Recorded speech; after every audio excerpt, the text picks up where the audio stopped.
Sebalik bumbung yang menjulang seperti tanduk kerbau, tersembunyi sebuah kisah tentang adat, warisan dan identiti yang telah bertahan selama ratusan tahun. Setiap ukiran mempunyai makna, setiap ruang menyimpan falsafah kehidupan dan setiap binaan menceritakan kebijaksanaan masyarakat Minangkabau. Apakah rahsia yang menjadikan seni bina ini begitu istimewa? Mari kita menyungkap keunikan warisan seni bina tradisional Minangkabau. Rumah gadang Minang. Gadang tu artinya besar. Besar.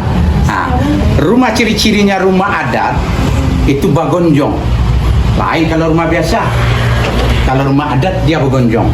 Gonjong itu tergantung kemampuan ekonomi orang. Tergantung banyak anak cucu beliau. Banyak anak bisa 11. Kalau di Rasolok sana panjang lagi, sambung sebesar harapan ya, sepanjang lapangan bola.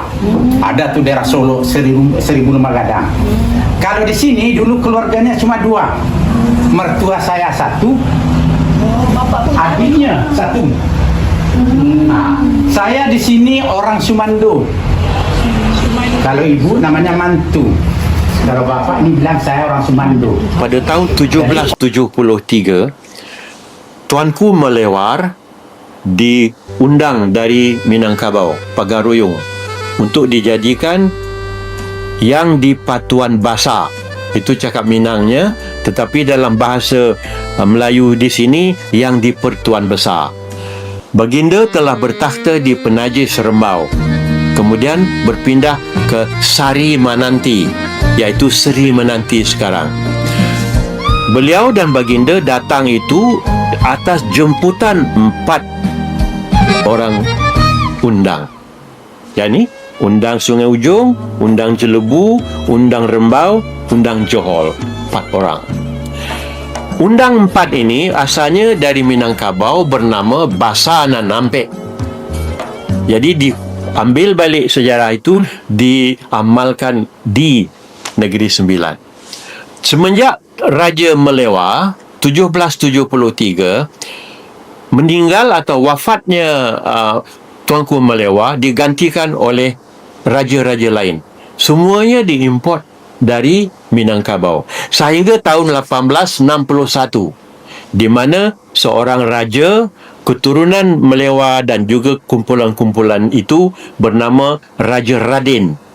Jadi dari Raja Radin itulah dipuncakan semua yang di Pertuan Besar, yang di Pertuan Besar sampai ke hari ini. Kan invest terus pada kayu, tadi batu, dan kemudian barulah naik tiangnya hingga ke rumah atas. So, berkira tinggi dalam 180. Rumah ini dibina menggunakan kayu pilihan yang tahan lama dan disambungkan melalui teknik pertukangan tradisional tanpa bergantung sepenuhnya kepada paku besi. Ketelitian dalam setiap sambungan membuktikan kemahiran tinggi para tukang rumah pada zaman dahulu. Selain keunikan struktur binaannya, rumah tradisional Minangkabau turut menyerlah melalui seni ukiran kayu yang halus dan penuh makna. Setiap ukiran bukan sekadar hiasan, malah menjadi lambang nilai falsafah dan identiti masyarakat Minangkabau. Motif ukiran banyak diinspirasikan dari unsur alam seperti pucuk rebung, daun, bunga, akar dan tumbuh-tumbuhan. Pemilihan motif ini menggambarkan hubungan yang erat antara manusia dengan alam serta mencerminkan kebijaksanaan masyarakat dalam mengambil inspirasi daripada persekitaran. Selepas kedatangan Islam, seni ukiran Minangkabau turut mengalami perubahan. Selain motif flora dan geometri, terdapat juga ukiran yang menampilkan kaligrafi tulisan Arab, termasuklah petikan ayat-ayat suci Al-Quran. Hiasan ini bukan sahaja memperindahkan ruang, malah menjadi simbol pegangan agama. Peringatan kepada penghuni rumah agar sentiasa berpegang teguh kepada ajaran Islam serta mencerminkan nilai kerohanian dalam kehidupan seharian.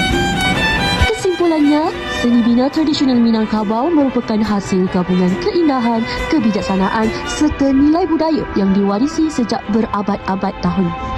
Setiap reka bentuk, ukiran dan susur atau rumah bukan sahaja memenuhi keperluan kehidupan masyarakat, malah menjadi lambang identiti yang terus dipelihara sehingga ke hari ini.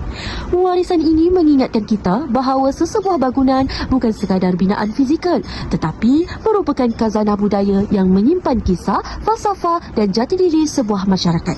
Semoga warisan seni bina tradisional Minangkabau terus dihargai, dipelihara dan diwariskan kepada generasi akan datang agar keunikan budaya ini tidak luput di telan zaman.